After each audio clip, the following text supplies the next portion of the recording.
কৃষ্ণ হরে রাম, তোমাদের চরণে শতকোটি প্রণাম। আমার গোপুসোনার চরণেও শতকোটি প্রণাম, আর আমার বুক ভরা ভালোবাসা। আর তোমার ভক্তদেরও আমার শতকোটি প্রণাম। আমার ভিডিওটা শুরু করছি। ভিডিওটার গল্প হচ্ছে একটা মহিলার গল্প। সে মহিলা তার নিজের সংসারের গল্প আমি বলছি। তাই আমার গল্পটা শুনে যদি আপনাদের ভালো লাগে তাহলে একটা লাইক, শেয়ার, কমেন্ট, সাবস্ক্রাইব করে দেবেন। আমার নমস্কার। আমি ভিডিওটা শুরু করছি। একটা বউ এবং তার স্বামী, তারপর জয়েন্ট ফ্যামিলি তাদের। তা বউটা জয়েন্ট ফ্যামিলি পছন্দ করে না, আর কোনো ঠাকুর পুজো কোনো কিছুই করে না। সে সমস্ত সময় শুধু তার কি করে আলাদা হবে, আলাদা হয়ে তারা স্বামী স্ত্রী দুজনে তারা সংসার করবে, সেই চিন্তা তাদের। তাদের বউটার। তখন বউটা তার স্বামীকে সবসময় বলে কি যে তুমি আলাদা হও, আমার ভালো লাগে না জয়েন্ট ফ্যামিলি। তা বলে আলাদা হয়ে আমরা খাবো কি? বলে কি হ্যাঁ তুমি হও না, আমার কাছে আছে। তা বলছে কি আছে তোমার কাছে? বলছে আছে, তুমি আলাদা হও তখন দেখাবো। তা লোকটা ফেরি করে, ওই ফেরি করে করে ঘুরে ঘুরে ইনকাম করে, আর সব জয়েন্ট ফ্যামিলি তাতে আর সবাই ইনকাম করে, সেইভাবে চলে, সংসার ভালোই চলে।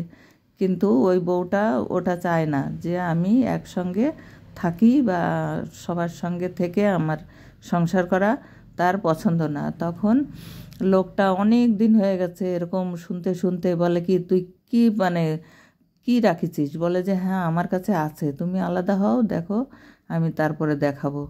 তখন অনেক দিন পরে লোকটা বলে কি ঠিক আছে, তাহলে তুই যখন দেখাবি না, আমি কিন্তু তোর কথার উপরে আমি আলাদা হব। তারপরে যদি কোনো অসুবিধা হয় তখন কিন্তু আমাকে কিছু বলবি না। বলছে ঠিক আছে। তখন ওই আরও একটা বউ ছিল, সেই বুদ্ধি দিত, বলছে যে আলাদা হ, কেন তুই ওই জয়েন্ট ফ্যামিলিতে ওদের কেন এত কাজ করবি, এত করবি। কোনো সময় ভালো বুদ্ধি দিত না সে, যে ঠাকুরের পুজো কর বা কিছু গোপাল সেবা দে, কিছুই করতো না সে। শুধু ওই রান্না খাওয়া কোনো মতে করতো সবার সঙ্গে, তারপরে ওই পাড়ায় যেয়ে পাড়া দিয়ে ঘুরে বেড়াবে, তার পাড়ার খারাপ কথা সেগুলো শুনবে, তারপরে এই ছিল তার কাজ। তারপরে একদিন সে কি করেছে, তার স্বামীকে বলছে ঠিক আছে এবার আলাদাই হব। তখন সে ভাইদের সঙ্গে ডাকলো, বললো যে শোন আমরা একটা মিটিং করব আজকে। বলছে কিসের মিটিং? তখন বলছে যে সবাই বসো, তখন আমি বলবো। তখন সবাই যেমন সময় দিল যে এই সময়ে আমরা বসবো। তখন সময় দিলে সেই সময়ে সবাই এক জায়গায় হয়ে তখন আলোচনা শুরু করলো। বললো যে এরকম আমরা একসঙ্গে আর কতদিন থাকবো, তাহলে আমরা আলাদা হই। তা আলাদা হলে যার যার ভবিষ্যৎ শেষে করে নেবার, যে যেরকম পারো সেরকম। তখন বলছে যে ঠিক আছে, যদি তোমরা না চাও একসঙ্গে, বড় ভাই বলল যে তোমরা যদি না চাও একসঙ্গে থাকতে, তাহলে আলাদা হতে হবে, আর কি করা যাবে। তখন বলল যে ঠিক আছে, তাহলে যেটুকু আছে সেটুকু সবাই ভাগ করে আলাদা করে নাও। তখন সবাই সেইভাবে সিদ্ধান্ত নিয়ে সবাই আলাদা হয়ে তারপরে ভাগ করে দিল। নিয়ে এখন বউটাকে ওই ভাইটা বলছে ঘরে, যে বউটাকে বল এবার আমি তো আলাদা হয়ে গেলাম, তাহলে এবার তুই বল কি রেখেছিস।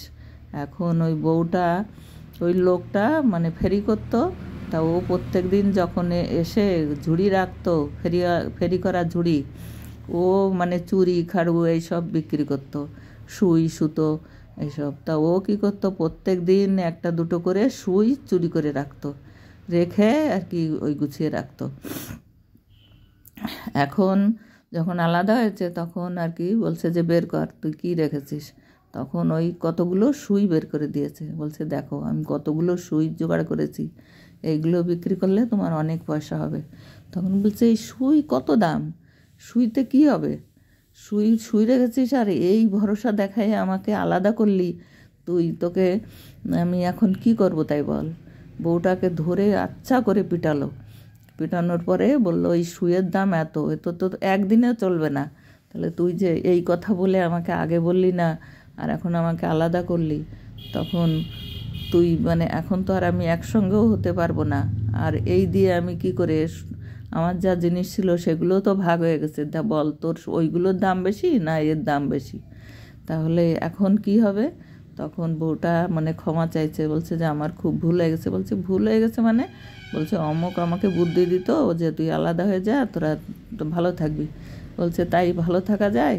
তুই লোকের কথা শুনে এই করেছিস, লোকে কোনো দিন বলেছে যে তুই ঠাকুর পুজো কর, ভালো মন নিয়ে সংসার কর? বলে কি না, ওইসব বলতো না। বলছে তাহলে তুই ওর কাছে কেন যেতি? তা বলছে যে ওই তো যেতাম, আমি তো জানি না যে এই হবে। বলছে যে তাহলে তুই আমাকে তখন কেন বলিসনি আগে? বলিসনি আর কোনো সময় তোর ঘরের সংসারে মন নেই, তুই বাইরের দিকে মন, এই করে তুই আমার সংসারটা ধ্বংস করে দিলি। এখন তোকে আমি যদি পিটাই আর বাপের বাড়ি পাঠিয়ে দিই তাহলে কি হবে?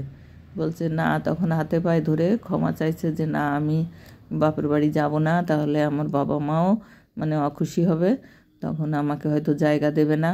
তা তুমি আমার যা হোক, আমি আলাদা হয়েছি, তা আমি কি করব? আমার তো কিছু করার নেই, আর হয়তো আমাদের একসঙ্গেও করবে না। তাহলে আমি আজ থেকে আমি ঠাকুর পুজো করব, আর ঠাকুর আমাদের দেখবে। তাই পরের দিন থেকে ও ঠাকুর পুজো গোপাল নিয়ে আসলো। গোপাল নিয়ে এসে তখন গোপালের পুজো করা শুরু করলো, আর বলল যে আমি গোপাল তুমি আমাকে সুবুদ্ধি দাও, আমি যেন আর খারাপ বুদ্ধি না শুনি। তারপরে সে গোপালের সেবা যত্ন করতে লাগলো। আর গোপাল তখন দেখলো যে তো বোকা মেয়ে, একে মানে শাস্তি দিয়ে আমি কি করব? তখন ও বলল ঠিক আছে, তুই মানে সেবা যত্ন কর আর ঠাকুরের পুজো কর, মনে ভক্তি কর, সংসার কর, তোর আবার ভালো হবে। তখন সে এইভাবে গোপাল সেবা করা শুরু করলো। তখন গোপাল ওদের আবার শান্তির সংসার দিল, তারা ভালো মানে থাকতে শুরু করলো। হরে কৃষ্ণ হরে রাম, হরে কৃষ্ণ হরে রাম। আমার ভিডিওটা দেখে আপনাদের ভালো লাগলে শুনে আপনারা একটু লাইক, কমেন্ট, সাবস্ক্রাইব করে দেবেন, আমার অনুরোধ রইল। আর এরকম বোকা কেউ হবেন না, বোকা মেয়েদের কথা কেউ শুনতেও হয় না, তাদের বুদ্ধি দিতে হয়। তোমরা ঠাকুর সেবা করো ভালো করে, সবার সঙ্গে মিলেমিশে থাকো, মিলেমিশে থাকাটা অনেক ভালো। তাই ওই আলাদা হয়ে কোনো দিন শান্তিতে থাকা যায় না, সবাইকে ঠকিয়েও কোনো দিন শান্তিতে থাকা যায় না। তাই ভালো মন নিয়ে একসঙ্গে ঠাকুরের সেবা করো, আর হরে কৃষ্ণ নাম করো। নমস্কার, আমার ভিডিওটা এই পর্যন্ত।